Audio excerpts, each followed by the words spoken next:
Speaking of Michael Jordan, you got the Zion Williamson signature shoe with the Jordan brand. That debuts. I think it's like $125. These shoes sell for $120 per pair. All right. We're going to review the shoe. And it used to be where you go, yeah, but this is for the kids.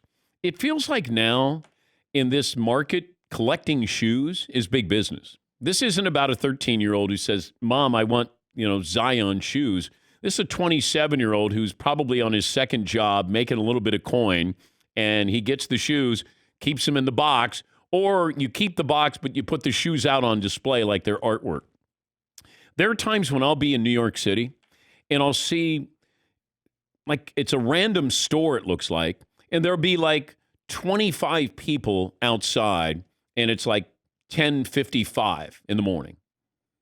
And I always wonder, like, what are they selling in there? And almost always, it's somebody is selling a shoe, limited edition. And people will get word of this. They wait outside. They go in. They buy their shoe. They don't wear the shoes. They just keep those shoes.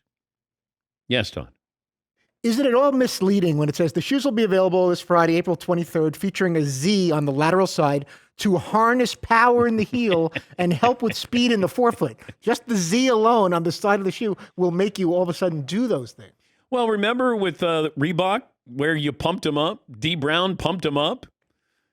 I never bought a pair of those, but I thought, damn, what a great invention. It was like the most revolutionary thing I had ever seen. Yeah. And then they had the tennis ones, and the pump looked like a little tennis ball. You're like, this is amazing. Yeah.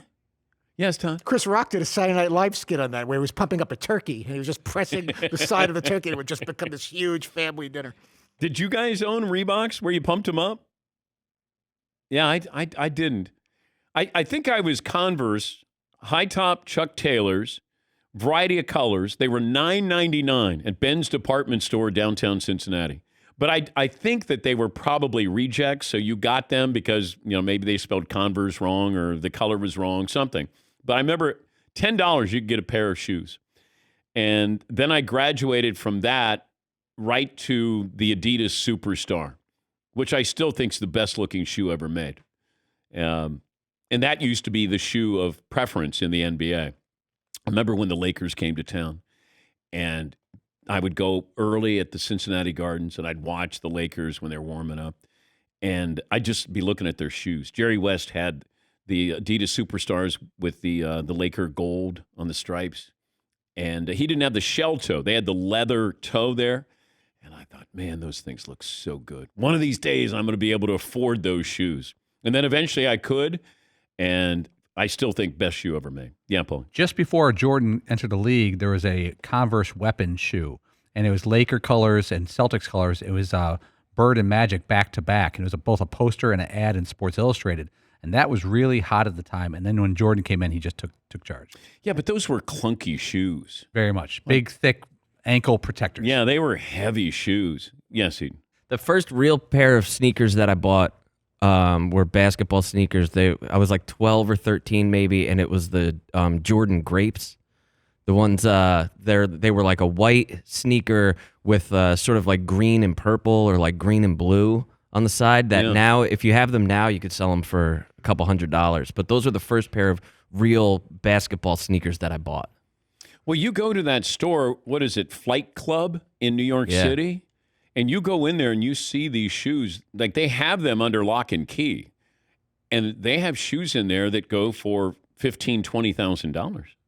Tennis shoes. Yeah, Todd. It's a shame you can't promote the store because you know what they say, the first rule about Flight Club. Okay, I got it. Thank you, Todd. How do you get any publicity if you can't talk about Flight Club anyway? Yes, Paulie. I love that, Kawhi Leonard is so quiet and non-talkative, and he signs a sneaker deal with New Balance. I know. I mean, New Balance is cool for like a 50-year-old dad who's mowing the grass. But New Balance for Kawhi Leonard. Well, Steph Curry signs with Under Armour, and you think they're going to be hip shoes, and they look like, a nurse who's doing a bed check in a hospital. And I thought, how did somebody look at those and go, yep, that's the shoe I want? And then I saw him the other night, he had two different color shoes on. I'm like, I get that. You know, if you had a teammate and you wore the same size and you could switch it out, you know, and I got the left, you got the right of that one, and then we'll switch it up. But that first, you know, incarnation of the Under Armour Steph Curry shoe, that was not good. I don't know who that was for, but it wasn't for mall me. walkers. It was for my mom, Yeah. I think. You know, Danny, I'd like to get those Steph Curry shoes. I think they're pretty fly. Okay, Mom. I'll get those for you. Yes. Nobody's marketing basketball sneakers to the nurses of the world. No, they're not. That's where, think about it. Frontline workers deserve that. Yeah. They deserve comfort there.